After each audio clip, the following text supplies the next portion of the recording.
안녕하십니까. 이번 시간은 중개수수료에 대해서 말씀드리겠습니다. 중개수수료.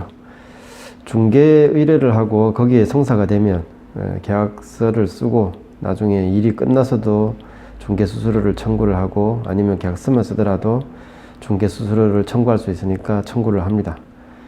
저 같은 공인중개사는 중개수수료가 주 수입이기 때문에 거기에 상당히 민감하죠. 최근에는 중개수수료를 인하하는 그런 정책이 시행이 되어서 실제 이제 법으로 이렇게 나오게 되었습니다. 보통의 우리 이제 시청자분들께서는 의뢰인 입장이다 보니까 중개수수료가 인하되면 참 좋다 이렇게 생각을 하시는 것 같은데 저 입장에서는 그것이 상당히 곤란한 경우가 되겠죠.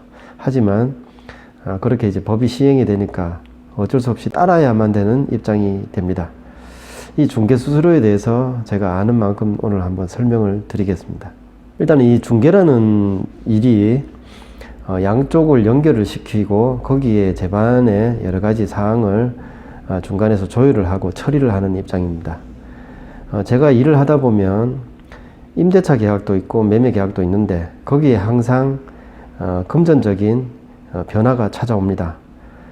상반된 입장을 조율을 하다 보니까 매매가 있다면 많이 받고 싶어 하는 쪽과 조금이라도 싸게 사고 싶어 하는 쪽이 당장에 양쪽이 협의를 거치지 못하는 경우를 제가 중간에서 이렇게 저렇게 조율을 해서 서로 간의 접점을 찾아내고 그에 대한 수고로서 제가 중개수수료를 받는다 이렇게 생각을 하고 있습니다.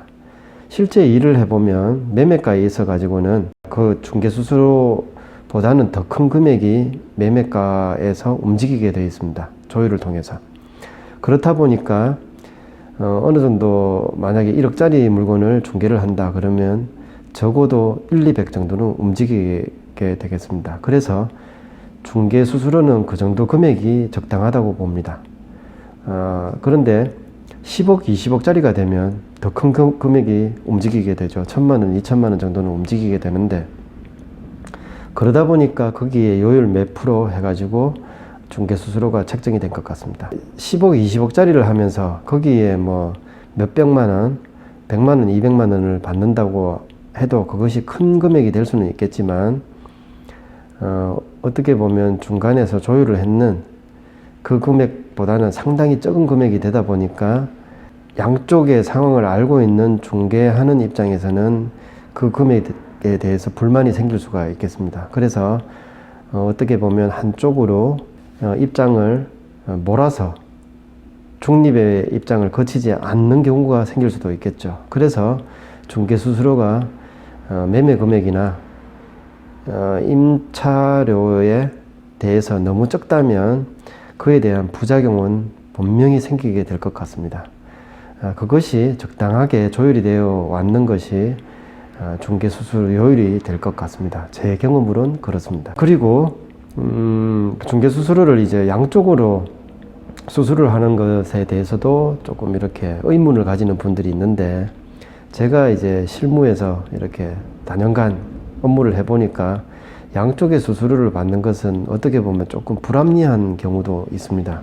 왜 그러냐 하면 파는 입장에서 금액을 낮춰서 매매를 하고 사는 입장에서는 조금이라도 높여서 그쪽에 맞춰서 홍정에 응하는 경우가 있습니다.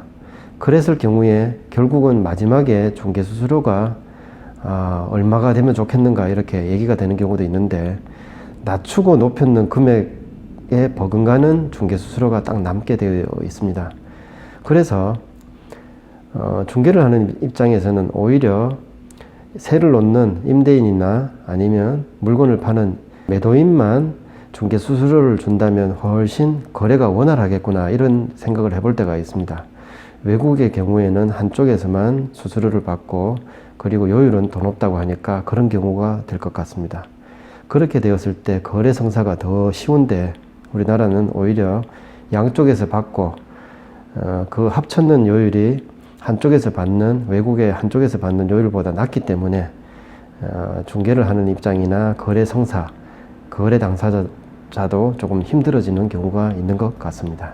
이거는 이제 개인적인 생각인데 실무에 있다 보니까 그런 이제 중개수수료의 의미를 저 나름대로 해석하게 되었습니다. 중개수수료와 관련해서 질문을 한번 답해 보겠습니다.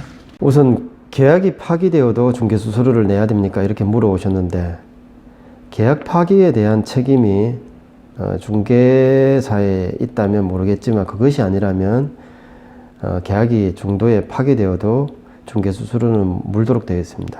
그것이 조금 어떻게 보면 합리적이지 않을까 싶네요. 법은 그렇게 정해져 있습니다.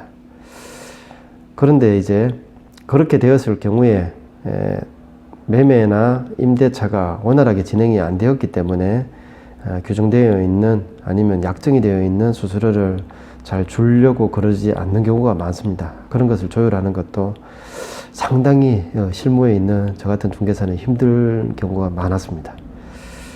자, 그리고 그 다음 질문으로 계약의 기간 중도에 이렇게 퇴실할 때 그런 경우에 중개수수료는 누가 무는 것이 맞습니까? 이렇게 물어보셨는데, 계약 기간을 다 채우지 못하고 임차인의 잘못으로 이제 계약 기간을 중도에 끝내는 경우라 그러면 임차인이 그것을 무는 것이 맞겠습니다. 그리고 그것이 아니고 그 반대의 경우라면 임대인이 무는 것이 맞겠죠. 그런 경우를 생각을 해서 임대인 입장에서는 계약 기간을 확실하게 못 박아두기를 원하는 재계약을 원할 것이고, 임차인 입장에서는 묵시적 갱신으로 계속 가는 경우를 원할 수 있겠습니다. 묵시적 갱신이 되더라도 중도에 임차인 입장에서는 언제든지 임대차 계약을 해지를 통보를 할 수가 있고, 그 해지를 통보받은 임대인은 거기에 응할 수밖에 없습니다. 그런 경우에는 임대인 입장에서 중도 해지가 아니기 때문에 임차인에 대해서 중개수수료를 부담을 하라 이렇게 할 수는 없을 것 같습니다. 그래서 임대인과 임차인의 상반된 입장에서 중개수수료를 어떻게 부담을 하는가를 알고 계시는 것이 낫겠습니다. 중개수수료에 부가가치세가 있습니까? 이렇게 물어보셨는데, 만약에 중개사무소가 일반 사업자라면 부가가치세를 요구를 할 수가 있겠습니다. 10%를 요구를 해서 그것을 일반 사업자인 중개사무소에서는 국가에 납부를 할 수가 있겠죠. 그것을 당연히 의뢰인에게 요구를 할 수가 있습니다. 그리고 양쪽 다 줍니까? 이랬는데 당연히 양쪽에서 다 줍니다. 양쪽 다 주는 만큼 낮은 요율이 적용이 되어 있습니다. 외국과 비교하자면 거의 뭐 5분의 1, 10분의 1 수준밖에 안 된다고 알고 있습니다. 그리고 중개수수료는 계약서를 쓰고 나서 바로 드립니까? 아니면 계약이 완료되고 나서 드립니까? 이렇게 물어보셨는데, 뭐 언제라도 청구를 할 수 있는 경우이기 때문에 계약서 작성이 되고 계약금이 오갔다면 중개하는 입장에서는 바로 청구를 할 수도 있겠습니다. 그런데 관례라고 그래야 됩니까? 보통의 경우는 잔금이 치러지고 나서 그날 잔금일날 이렇게 지불하는 경우가 많습니다. 특이한 경우는 계약서를 쓰는 그 당일날 또 지불을 하는 경우도 있고, 임대차 계약에 있어 가지고는 계약서를 쓴 당일날 많이 지불을 하는 것 같습니다. 그것도 이제 의뢰했는 공인중개사와 협의를 해서 결정을 하시면 좋을 것 같습니다. 기본적으로는 계약서를 작성하는 그때 지불을 하신다고 보시면 되겠습니다. 그리고 중개수수료 요율은 어떻게 됩니까? 이렇게 물어보신 분이 있는데, 그 요율표를 보면 저도 이래 알 수 있습니다. 뭐 0. 몇 %부터 0.9%까지 이런 식으로 되어 있는데, 경우 임대차 계약도 다르고 매매 계약에 있어서도 조금씩 차이가 있습니다. 금액에 따라서. 그래서 그것을 제가 다 설명드리기는 그러니까 이렇게 조금 찾아보시면 나을 것 같습니다. 기본적으로는 중개수수료는 중개를 의뢰한 입장에서 그 수고에 대한 수수료를 주시는 것이고, 저 같은 입장에서는 계약이 원만하게 진행이 되었고 뭐 조율도 하였고 뭐 거기에 대한 수고료로 받는다 이렇게 생각을 하고 있습니다. 중개 수수료가 주 수입원이지만 저 같은 경우는 이 손님들의 그 커다란 재산을 다루는 일이다 보니까 그것이 원만하게 처리가 되었을 때 기쁜 마음으로 건네는 저에 대한 수수료, 수고료 이렇게 생각을 합니다. 다음번에는 또 다른 것으로 제가 설명을 드리겠습니다. 감사합니다.